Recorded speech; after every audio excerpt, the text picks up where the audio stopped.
Hello everyone and welcome to my latest rally video. As you can see, if we look over there, the sun is out. It's going down earlier and earlier, but it is out for really what feels like the first time in about a month. It's been really wet here, as you can see behind me. There's lots of water, and it just feels like it's rained for weeks. So we're outside, which is really good. It is quite windy, so I apologise for that. New microphone is on order to try and fix that problem, because obviously the weather's just going to get worse. So any chance I do get to be outside to do this video, we need to be prepared. So let's get about prepared. Yes, anyway, enough about technology. Let's get to it. There's two topics for this week. The first one is cars. The second is Rally Italy, which is obviously this week.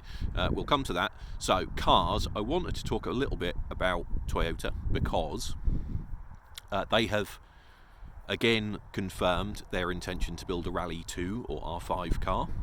I really hate the names of the categories. It's so frustrating. I get it wrong and I follow rallying. I pity anyone who's trying to get into it. The way we change the names of the categories, we have Rally 1, Rally 2, Rally 3, Rally 4, Rally 5, but we still have people calling R2 cars, R4 cars, R5 cars. It's just a mess. It's an absolute mess. Anyway, let's not get bogged down in that. Let's get bogged down in something else. So yes, Toyota have said that they're going to build a Rally 2 car, which we'll come to in a sec. They've also said they're going to build a Rally 3 car, which I think is really interesting. There's lots of talk about that category, which, if you're not familiar, it's basically a class for four-wheel drive versions of Rally 4 or R2 cars. So we've already seen the Fiesta Rally 4 launched a couple of years ago, and now we've seen video and images of the Rally 3 Fiesta testing. That looks like the Rally 4 Fiesta has a Rally 2 rear wing. I hope you're following this. But instead of using the 1 litre EcoBoost engine, it uses the 1.5 EcoBoost engine from the Fiesta ST. So that's really interesting. I think it's going to be interesting to see if we see more manufacturers joining that category, because the FIA have said that they hope it will be used quite widely. My personal view on it is that it's just another €100,000 rally car, which I don't really understand why every FIA category has to be so expensive when the cheapest FIA homologated car is an R.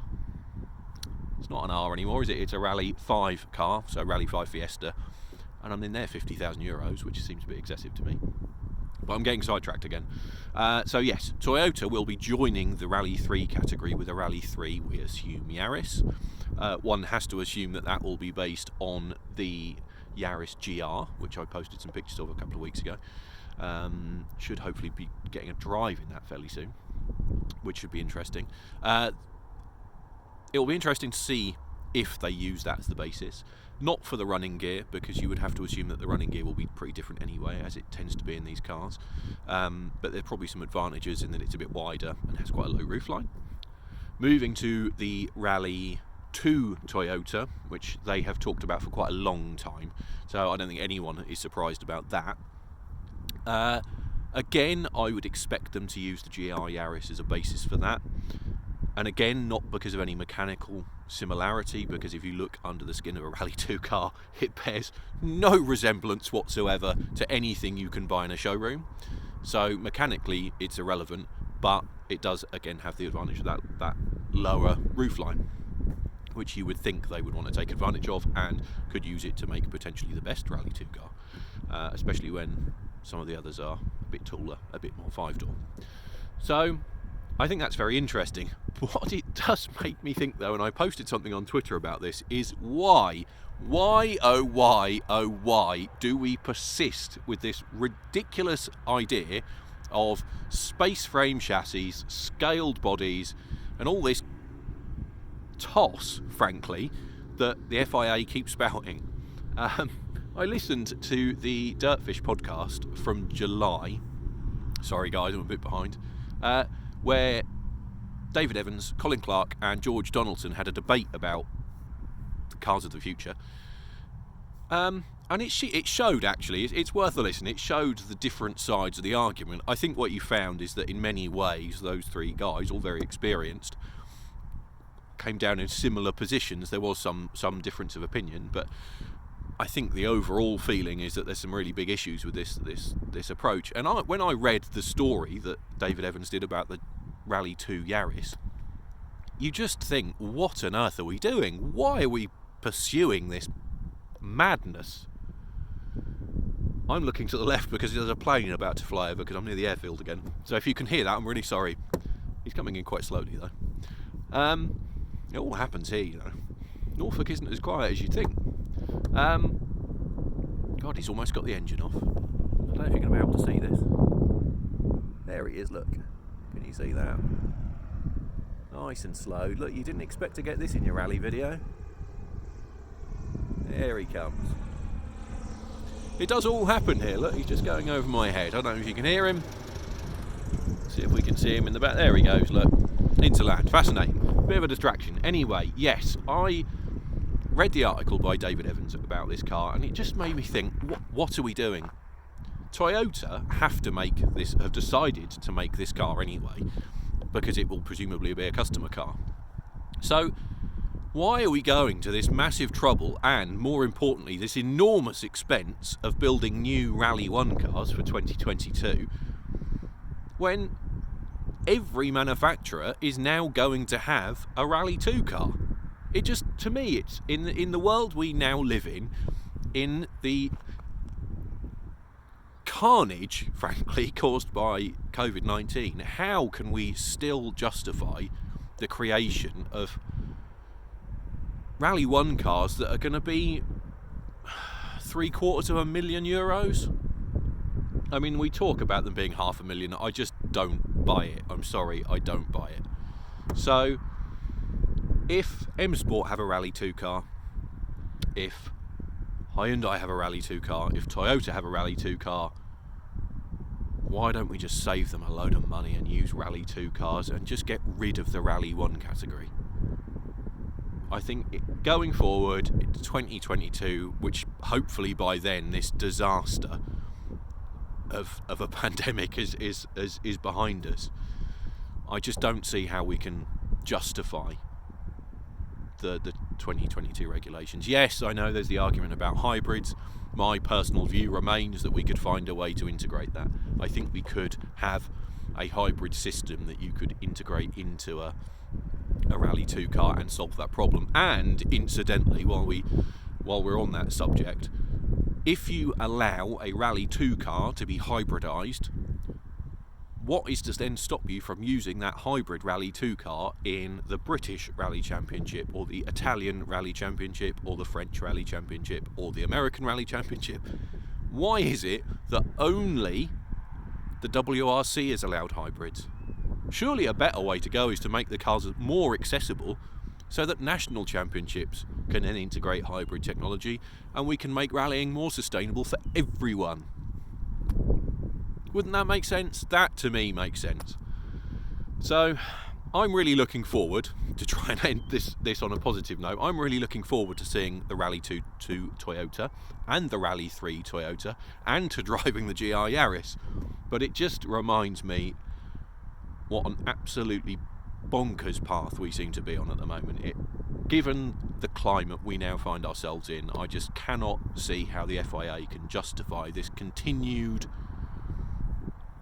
drive towards these new regulations, which not only are going to cost a fortune, but fundamentally, in my view, and I think in at least George Donaldson's view, and probably Colin Clark's view, and probably David Evans' view actually, fundamentally change rallying. They change what the sport is about.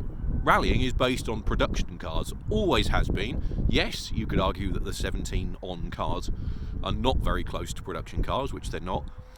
Neither is a Rally 2 car. But arguably, neither was a Group A Impreza or Escort Cosworth. So, yes, the body shell was sort of the same, but when you look at the mechanical components, they weren't based anything like a road car, really. So, that, you know, so I can see why you could perhaps justify the change, but I think to me it's a real fundamental shift away from what rallying is all about. And on the safety note, I know people are keen to push the safety cell idea. Again, I understand. I think there is always an argument to improve safety in rallying in all motorsport, but if you look back at the last 20 years of competition, if you look back at the last 5 years of competition, I would say the cars are pretty safe, wouldn't you? I mean, if you look at Tanak's crash in Monte Carlo, that was an enormous off. Enormous. And the car stood up to it perfectly. Is a Rally 2 car fundamentally unsafe? Not in my view. Not at all. So, enough of that. I can't keep talking about it because it drives me mad, but I probably will keep talking about it. But not today.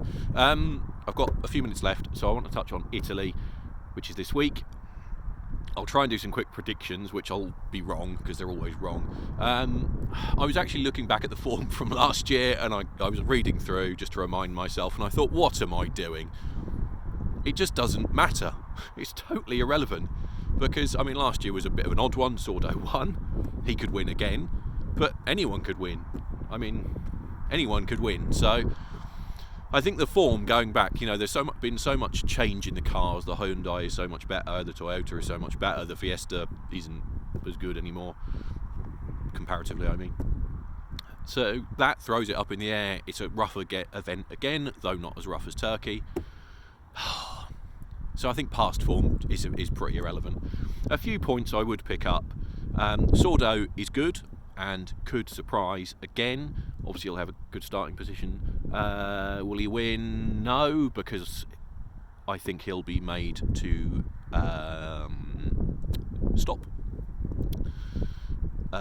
In terms of the other Hyundais, just quickly, Neuville has to win, doesn't he? He's got to win. Unless he wins, he might as well not go. So he will have to go for it. Tanak similarly has to go for it. The only way they will let up is if Evans really, Ogier as well to some extent, has a problem, because they're so far behind that they've got to win. So they're going to expect them to really go for it. Ogier can probably afford to be a bit more measured. Still a big points disadvantage. He's 18 points behind Evans, so he has to beat Evans. But I expect perhaps a slightly more measured approach. Similarly with Elfyn Evans, actually, as I said, he's 18 points clear. He doesn't need to push. He doesn't need to win. He just needs to score good points. He could be a podium finisher, but I could see him fourth. But third or fourth, I think, would be enough.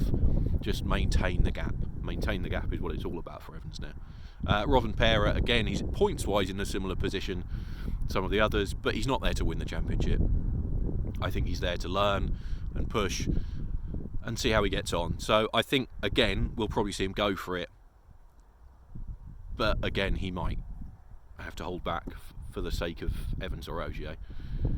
The title challenge is really interesting. Evans is obviously in an advantageous position. So, like I said, third or fourth for him. I think we could see Neuville at the top. Obviously went well in Turkey.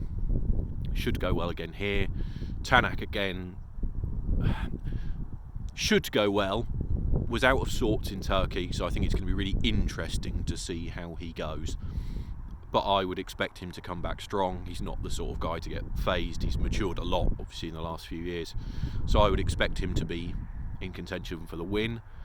So my prediction, which will be wrong, but I'm going to make it anyway, is Neuville for the win, Tanak second, Ogier third, Evans fourth. I don't think the Fiestas will be anywhere, unfortunately.